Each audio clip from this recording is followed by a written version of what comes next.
The article I'm presenting today here at the New Business Models Conference is a conceptual paper, and it focuses on how taking an institutional logics perspective may help us explain how large established firms struggle with implementing circular business models. And essentially what I am interested in is, why is this so hard for incumbent firms? Since this paper is work in progress, I will focus on the key ideas developed and look forward to some discussion and perhaps advice later on. So we know that to achieve a wider change in industry, it is critical to get large companies, not just startups, to adopt circular and sustainable business models. What we see in practice, though, is that the uptake in established firms is lagging and that they struggle with the implementation.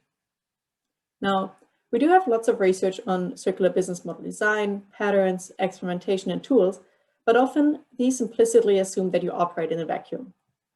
Now, for large established firms, any business model innovation happens within the context of their existing business model, their organizational routines, structures, hierarchies, and a way of doing things. And that may be okay while you're still experimenting, but can get really challenging during implementation and broader rollouts. Now, there is increasing research into describing these barriers and tension faced by incumbents, but it remains unclear where these tensions come from and how to explain and manage them more systematically.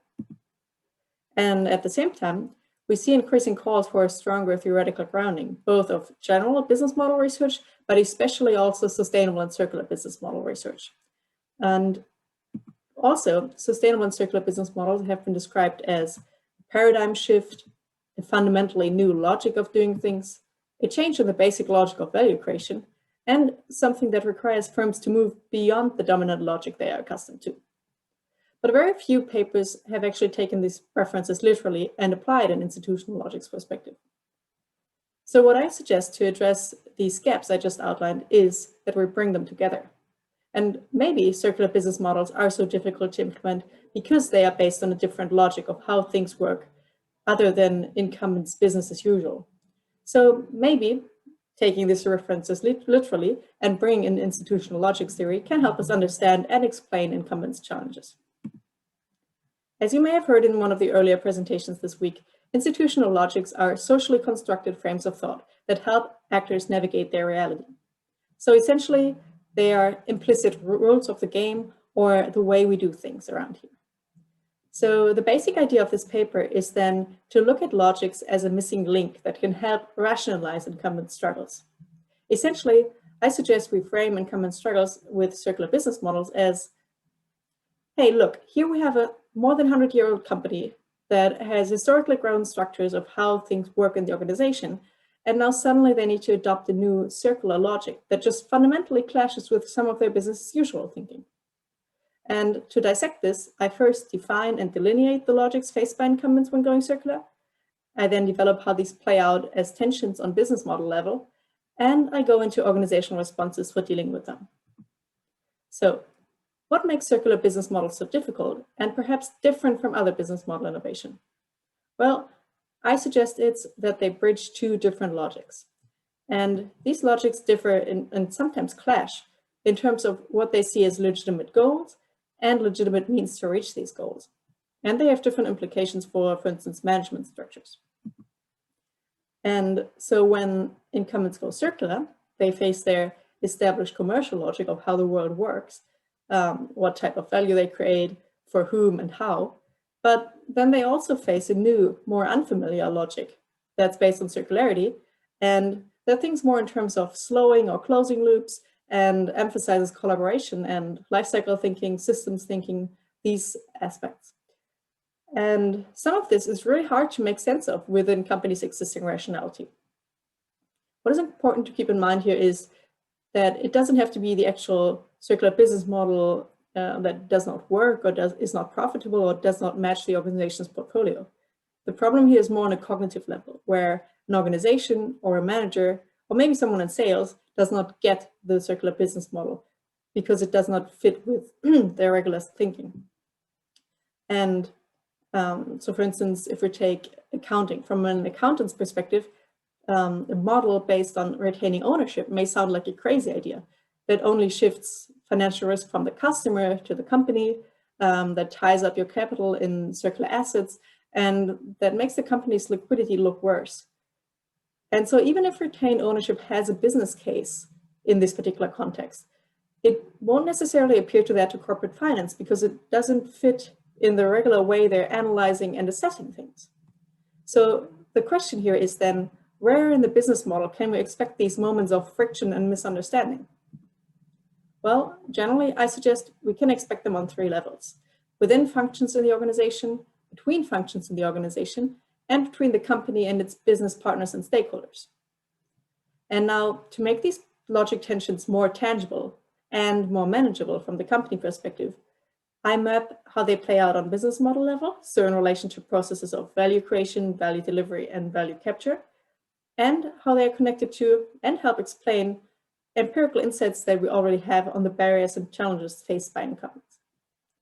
So to give a few examples, these tensions we know of range from ambiguity for sales staff around their role when they're both selling and renting products, uncertainty within particular teams or departments around how well existing skills transfer to new realities, silo thinking between departments, new supply chain dependencies, but also hesitation from investors.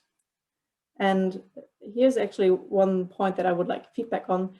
One question that I'm grappling with is whether to bring in paradox theory here and label the tensions that I conceptualize as different types of paradox. This might help in the next step on organizational responses and how these tensions are managed, because paradox theory brings in a stronger element of agency that is weaker in institutional logic. So it might help the explanatory value. But then again, some of the tensions faced in circular business model innovation are not necessarily paradoxes per definition, but can be resolved. So that's the question I'm dealing with.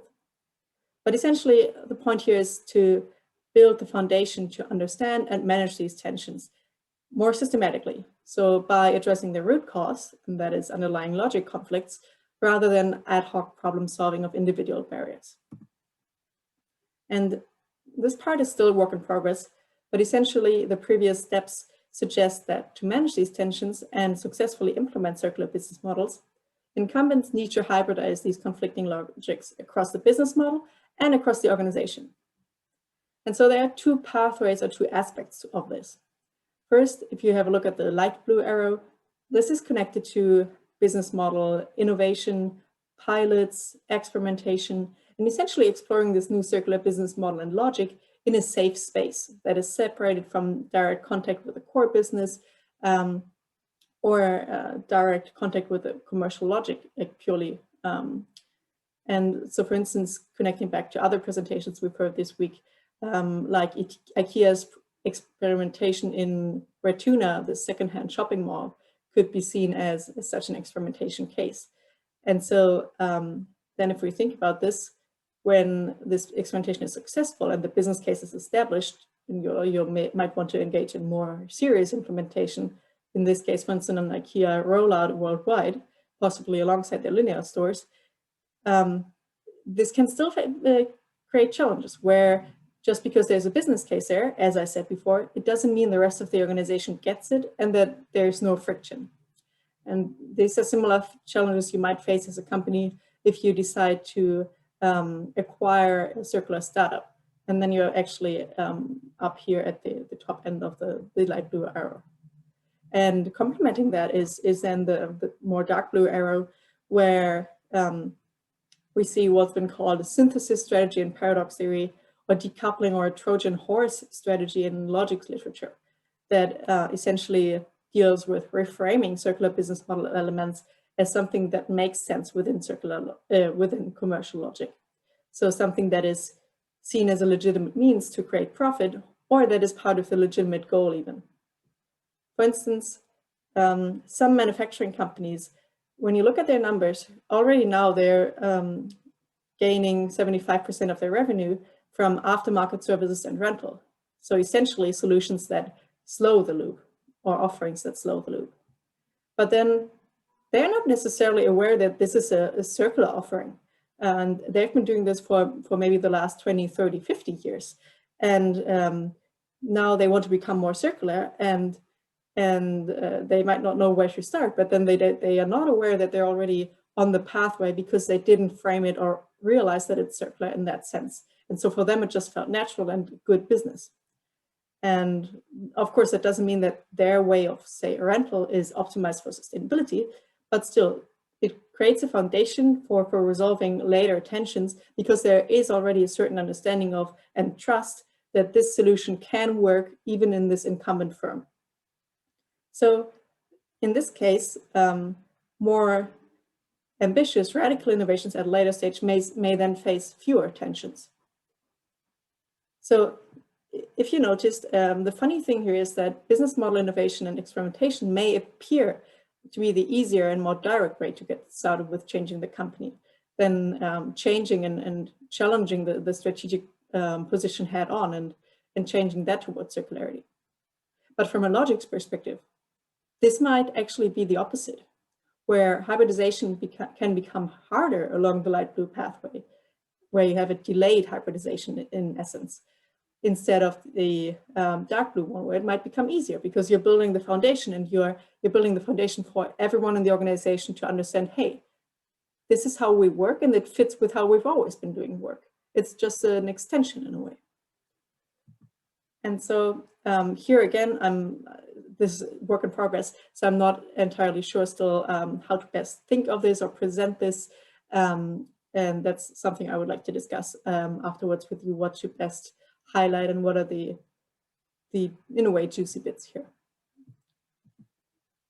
But to sum up the key messages from our research so far, we know, that was sort of my starting point, that large firms can struggle with the implementation of circular business models, and we see a limited uptake in practice.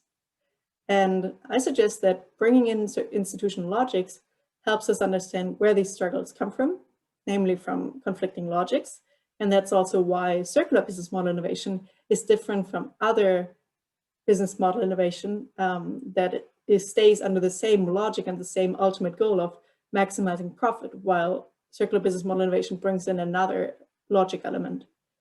It also helps us understand how these connect to and structure prior empirical findings, and understand hybridization pathways that can help companies make sense of and effectively navigate circular business models. So taking a step back, with this work, I hope to contribute to the general understanding of circular business model implementation, particularly in incumbents, by offering a new perspective of how to look at it. I then hope to contribute to grounding circular business model research in organizational theory as a basis for more research into this area, for instance, in terms of which resources or capabilities companies need or use in the implementation.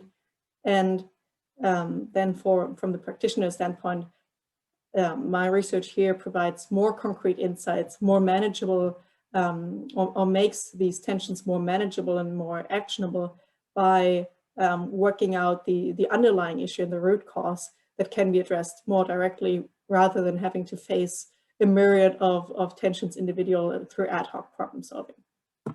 Okay, those are the main points I wanted to get across here. So thanks very much for your attention, and I'm looking forward to the discussion and your feedback.